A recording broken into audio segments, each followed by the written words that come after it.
Em nome do Pai, do Filho e do Espírito Santo. Amém. Caríssimos irmãos, caríssimos amigos, salve Maria. Estamos uma vez mais juntos para poder acompanhar o Evangelho deste domingo, que é o quarto domingo do Advento. Último domingo do Advento, ou seja, um domingo que nos faz já praticamente chegar ao término deste tempo litúrgico, que é um tempo de preparação para o nascimento do Salvador. E uma vez que é um tempo de preparação, caríssimos irmãos, e uma vez que estamos a chegar ao seu final, a Igreja hoje apresenta-nos uma outra figura. Já não é mais São João Batista, que contemplamos nos 2 domingos anteriores, mas é a figura de Nossa Senhora. Porque, afinal de contas, ao chegarmos ao quarto domingo, não é? Como que temporalmente, cronologicamente, os séculos foram passando, não é? Sabemos que o tempo de Advento simboliza o tempo de espera do povo. Então o tempo foi passando, não é? Os profetas foram anunciando, o povo foi ansiando, etc, etc. E chegamos agora a um momento em que nos é dada uma figura, que é Nossa Senhora. E então, tendo aparecido Nossa Senhora, significa que o Natal está perto. De maneira que o Evangelho de hoje é o Evangelho que já nos faz aproximar do portal do Natal. E aproxima-nos de uma forma muito bonita. Porquê? Porque o Evangelho de hoje, de São Lucas, capítulo 1, versículos 39 a 45, é o Evangelho da visitação. Até poderia ser o Evangelho, claro, da Anunciação, teria mais sentido, talvez, porque afinal de contas, Nossa Senhora é mãe do Salvador, que vai nascer, então talvez o anjo aparecesse. Mas isso certamente será o Evangelho do próprio dia de Natal. Uma vez que nós estamos ainda antes do Natal, e uma vez que iremos meditar nesse Evangelho, daqui a poucos dias, a Igreja, na sua sabedoria, propõe-nos o Evangelho da visitação, ou seja, aquele mistério para nós tão conhecido, para aqueles que rezam diariamente o terço, o rosário, o segundo mistério gozoso, a visitação de Nossa Senhora, a sua prima Santa Isabel.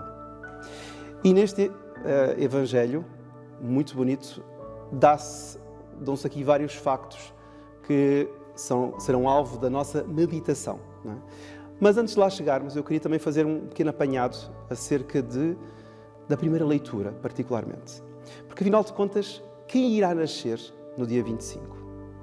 Será o Salvador do povo judeu, sem dúvida. Será o Salvador dos homens, todos nós sabemos. Mas será alguém que apareceu assim inusitadamente, não é? Sem explicação no mundo? Será? Será alguém que ninguém esperava? Talvez só o povo judeu esperasse? Não é assim. Nós sabemos que isso não é assim. Sabemos, por exemplo, que no Oriente, reis pagãos foram chamados de uma forma misteriosa, através de uma estrela errante que andava pelos céus e que os levou ao Ocidente, para eles era o Ocidente, que eles estavam mais ao Oriente, para ir adorar um menino que nascia. Quer dizer, o que leva homens que não conhecem a fé judaica, que não conhecem as profecias judaicas, que não têm a revelação, o que é que os leva a largar tudo o que têm para se aproximarem de um menino, ajoelharem-se diante de um menino e oferecerem presentes? E que presentes? Bom, certamente mais tarde iremos meditar nisso. Agora, isto mostra que havia uma graça sobre as almas, sobre os corações. E esta graça foi preparada de antemão, muitos séculos antes. Ou seja, todo o Antigo Testamento está pervadido de profecias acerca do Salvador. E nesse sentido, nós temos, na primeira leitura de hoje, uma das profecias mais impressionantes, que nos mostram a autenticidade da salvação. Ou seja, que a nossa fé tem um fundamento histórico impressionante. O profeta Miqueias, que viveu 8 séculos antes de Cristo, ou seja, no ano 700 e tal antes de Cristo, que verá os assírios a conquistar a Samaria. Esse profeta, que era inclusive contemporâneo do profeta Isaías, prevê o nascimento do Salvador do povo para daí a tantos séculos, Ele prevê o nascimento do Salvador e o local do nascimento. Vejam só o que diz aqui o profeta Miqueias. Eis o que diz o Senhor. De ti, Belém, Efratá, pequena entre as cidades de Judá. Então, uma cidade desprezível, assim, em relação às principais. De ti sairá aquele que há de reinar sobre Israel. É impressionante. Israel aqui é o povo, não é propriamente aquela nação. Também, mas é o povo. Somos todos nós. As suas origens remontam aos tempos de outrora, aos dias mais antigos. Outra profecia impressionante. Ou seja, a origem deste que irá nascer em Belém, diz aqui, remonta aos tempos de outrora. Ou seja, é um menino que irá nascer, mas que já existia. Ou seja, é Deus que irá encarnar-se. Então nós vemos aqui nesta profecia tantos dados impressionantes. Jesus Nosso Senhor, ou seja, ele não sabe o nome ainda do Messias, mas Jesus que irá nascer daí a 700 e tantos anos, esse Jesus que irá nascer em Belém de Judá, já existia, a sua origem remonta aos tempos de outrora. É uma linguagem poética para dizer que Jesus existe desde toda a eternidade, porque é Filho unigênito de Deus. E depois, continua o profeta por a dizer, por isso Deus os abandonará. Ou seja, acabará em certo momento a profecia, sentir-se-ão afastados de Deus, até à altura em que dará à luz aquela que há de ser mãe. Ou seja, esta é propriamente a mãe das mães, porque houve muitas mães ao longo destes séculos, não é? Portanto, das mães que deram à luz milhões e milhões de homens. Mas até à altura em que aquela que há de ser mãe, vós estareis abandonados. Ou seja, essa que há de ser mãe será a mãe das mães, a mãe que nos dará o homem, que é o verdadeiro homem, é a restauração do homem. É Jesus, nosso Senhor, que vem recompor aquilo que os nossos primeiros pais, aquilo que Adão tinha destruído pelo pecado. Muito bonito. E depois termina o texto, vou passar um pouco à frente, viver-se-á em segurança. Claro, quem tem a Deus, nada lhe falta. Não é? Será Ele exaltado até aos confins da terra, Ele será a paz. Então nós vemos neste trecho do profeta Miqueias algo lindíssimo, que é a preparação que nos dá a liturgia de hoje para entendermos quem é aquele que está a ser levado hoje na liturgia, na visitação, a Santa Isabel. Não é? Quem é aquele que encarnou no seio puríssimo de Nossa Senhora? Quem é esse? É o esperado das nações. É aquele que já existia desde toda a eternidade. É aquele que irá nascer numa terra concreta chamada Belém. E de tal modo, estes dados aqui são autênticos, não? São conhecidos de todos, que quando os reis magos chegam diante de Herodes e perguntam onde nascerá o menino, Herodes consulta as autoridades judaicas, não é? Aquelas mesmas que depois irão mandar matar Nosso Senhor, e elas lhe dizem, o menino, segundo Miqueias, nascerá em Belém. Ou seja, era conhecido de todos. Não é? Ora, em Belém, de facto, ele nasceu, e em Belém nós iremos vê-lo, digamos, misticamente nascer no dia 25.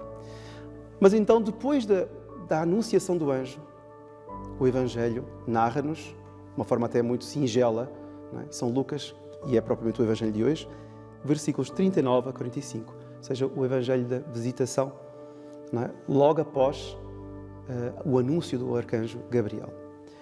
Agora, muito interessante, porque o Evangelho de hoje então começa assim. Maria pôs-se a caminho e dirigiu-se apressadamente para a montanha, em direção a uma cidade de Judá. Aliás, este é o mote, né, das Jornadas da Juventude, que se realizarão em breve em Lisboa, aqui em Portugal. E é curioso porque o trecho, aliás, a tradução da Vulgata, Habit in montana cum festinatione, ou seja, Nossa Senhora foi à montanha com alegria, com apressuramento, não é? com rapidez. E aqui eu queria, caríssimos irmãos, tratar desta rapidez, digamos, deste impulso que Nossa Senhora teve. Porque os impulsos de Nossa Senhora eram todos movidos pelo Espírito Santo. E aqui eu queria fazer uma contextualização para mostrar como muitas vezes, os impulsos que nós temos, aqueles elãs assim, não é? Aqueles momentos, aquelas situações espontâneas, de espontaneidade da nossa parte, não são movidos sempre pelo Espírito Santo. Então, quando aqui o trecho fala-nos de que Nossa Senhora foi com festinazione, foi com pressa, esta pressa fazia parte de um impulso interior de alegria. Ou seja, Nossa Senhora ficou tão alegre com a novidade, não é? Com o anúncio de que Santa Isabel estava para ser mãe, ela que já era idosa, que Nossa Senhora teve um impulso de alegria, um impulso interior. E aqui, caríssimos irmãos, eu queria realmente fazer ver o quanto os impulsos, não é? Quando movidos por Deus, são bons. Quando movidos por nós, são uma desgraça. E hoje em dia, século XXI, 2021, muitas vezes nós, e sobretudo quem é mais jovem, os jovens, são movidos por impulsos, por uma espécie de pulsões. Ai, apetece-me isto. Ai, agora vou fazer aquilo. Ai, agora sinto que devo fazer. E nós temos de ter muito cuidado. Porque os nossos impulsos, se não forem bem alicerçados em Deus, são uma espécie de para-arranca. Quantas vezes eu tenho visto isso? Uma pessoa vai ao retiro e faz ali um propósito, às vezes até faz muitos propósitos, mas não se alicerçou bem em Deus. Aquilo começou e depois parou. Sai do retiro, porque foi uma coisa meramente emocional. Foi digamos assim, uma boa vontade espontânea dela, mas faltou rezar. Faltou agarrar-se a Deus. Faltou a compenetração. Os padres antigos mostravam a diferença entre um impulso de Deus e o impulso dos homens. O impulso natural dos homens é mais ou menos como um homem que sobe em cima de um barco e vai dando impulso ali com os remos. Vai fazendo força. Estou a avançar. Só que chegar à noite e os braços começarem a cansar, ele tem de parar e tem de colocar os remos e fica parado. Porque para o impulso. Ou seja, naturalmente, para o impulso, o barco para. Agora, se a pessoa está agarrada a Deus, então ela, o que é que ela faz? Coloca a vela, Deus envia um vento, que é o Espírito Santo, e o barco anda e anda e anda e anda. E não para mais. E ainda que a pessoa, de vez em quando, tenha um sono, ou esteja cansada, ou até esteja amuada, o barco anda, anda, anda. Porquê? Porque é o Espírito Santo que está a impulsionar. Então nós temos de ter muito cuidado com os nossos impulsos. E depois, querem ver como é que os nossos impulsos são traiçoeiros? Vejam só, para eu provar até, se o meu impulso, às vezes de dizer umas palavras a alguém, né? Ou às vezes de ter uma iniciativa na minha paróquia, ou às vezes ter uma iniciativa de vida interior, de começar a rezar, são tudo coisas boas. Mas o que é que está a motivar isto? Eu verei o que é que está a motivar isto se alguma coisa correr mal, eu ficar furioso ou eu ficar furiosa. Se eu ficar furioso ou furiosa porque eu disse uma palavra e outra pessoa não aceitou, ou eu tomei uma iniciativa e as pessoas não aceitaram a minha iniciativa, ou boicotaram a minha iniciativa, isto significa que a iniciativa foi propriamente minha. Mas faltava o impulso lá de cima. Porque se o impulso foi dado por Deus, ainda que as coisas corram mal, eu não vou ficar contrariado, amuado, entristecido e às vezes até desanimado. Se eu ficar nessa situação, significa que o impulso foi meramente natural. E então as minhas emoções, uma vez que a coisa correu mal, as minhas emoções vêm ao de cima. E muitas vezes eu até desisto daquela iniciativa que tinha sido até boa, digamos, na sua base, ou pelo menos na sua aparência, era boa. Mas quando a coisa vem de Deus, eu sou levado pelo Espírito Santo, ainda que as coisas aparentemente deem para o torto, não é? A pessoa nunca fica na baixa. A pessoa muitas vezes baseia-se em si. Não é?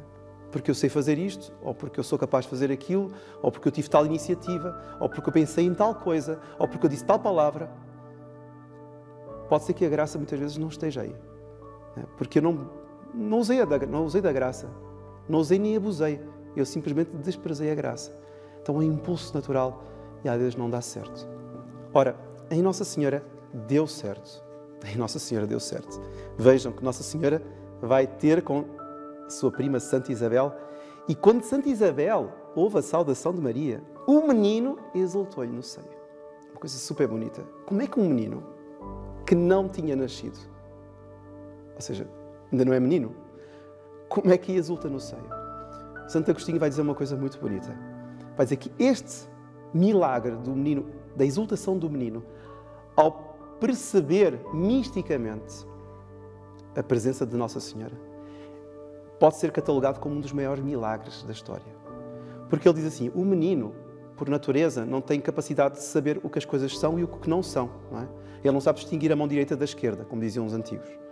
Ora, São João Batista não é nem menino ainda, está no ventre de sua mãe.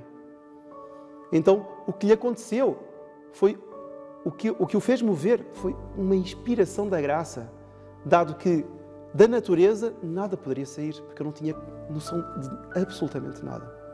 E, portanto, ele diz que esta exultação do menino é propriamente uma obra da graça no menino.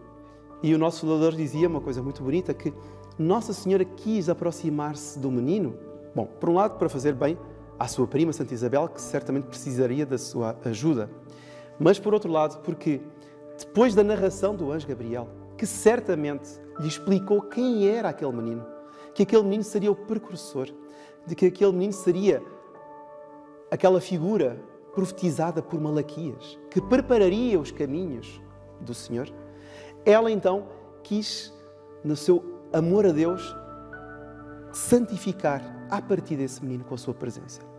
E é mais impressionante ainda como este menino, que ainda não tinha nascido, pressente essa aproximação. Vejam o poder da voz de Nossa Senhora. Só o facto de chamar pela mãe, o menino exulta no seio. O menino pressente mais a graça sobrenatural de Nossa Senhora. Essa impulsividade que é fruto do Espírito Santo. E é esta impulsividade, fruto do Espírito Santo, caríssimos irmãos, que eu hoje quero fazer frisar na nossa alma. De onde é que vem esta impulsividade, se assim podemos dizer, de Nossa Senhora? Vem precisamente do seu imaculado coração. Porque nada em Nossa Senhora é espontâneo.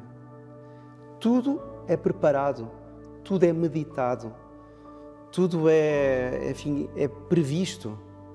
Nossa Senhora não agia com espontaneidade, porque a espontaneidade muitas vezes acaba por ser um pontapé em alguém, uma palavra torta para outra pessoa, uma coisa aparatosamente mal feita. Esse é o fruto da espontaneidade, a espontaneidade natural. Então, caríssimos irmãos, hoje temos muito a aprender com Nossa Senhora, com essa sabedoria que está no seu imaculado coração, que faz com que os seus próprios impulsos, aquelas coisas que às vezes não nos damos conta, não é? Que fazemos sem nos termos noção, até isso em Nossa Senhora era perfeito.